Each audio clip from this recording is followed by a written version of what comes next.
কোরবানির গরুর হাটের আরও খবর জানাতে দেশের দক্ষিণ পশ্চিমাঞ্চলের বৃহৎ যশোরের শার্শা ৭ মাইল পশুর হাট থেকে সরাসরি যুক্ত হচ্ছেন সহকর্মী শেখ নাসির উদ্দিন।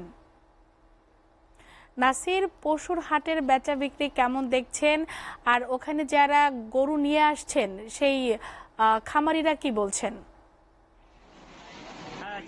আপনি যেমনটা বলছিলেন আসলে দক্ষিণ পশ্চিম অঞ্চলের এই বৃহত্তম পশুর হাট, এটি যশোরের ৭ মাইলে অবস্থিত। এটি হলো সাতক্ষীরা মহাসড়কের পাশে এই গরুর হাটটি। আসলে পাশেই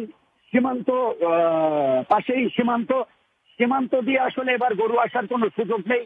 তবে এখানে আমি যারা গরু ব্যবসায়ী আছেন তাদের সাথে আমি যেমনটা কথা বলে জানতে পেরেছি, এবারে আসলে গরুর দাম একটু কম। আর বাংলাদেশের বিভিন্ন জেলা থেকে আসলে এখানে গরু কিনতে আসছেন এবং খামারিরা তারা আসলে গরু নিয়ে এই কিছুক্ষণ আগে থেকেই তারা আসলে হাটের ভিতরে প্রবেশ করছে।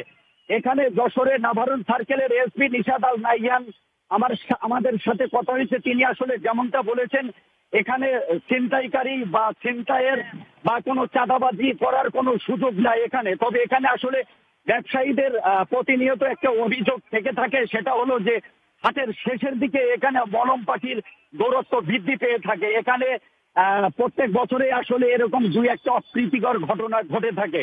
তো আসলে সীমান্তবর্তী শহর, এখানে আসলে ভারত থেকেও তো আসলে কোনো গরু আসার সুযোগ নেই। তবে এখানে খামারিরা তারা বলছে হাটের পরিবেশ অনেক ভালো। তবে এখানে হাট ইজারাদারের সাথে আমার কথা হয়েছে, তারা আমাকে যেমনটা জানিয়েছেন এখানে সিসি ক্যামেরার আওতায় মনিটরিং করা হচ্ছে যাতে কোনো অপ্রীতিকর ঘটনা না ঘটতে পারে, এবং স্থানীয় থানা পুলিশ ফাঁড়ি এখানে সার্বক্ষণিক কাজ করছে এবং সাদা গোয়েন্দা নজরদারি পুলিশ বৃদ্ধি করা হয়েছে।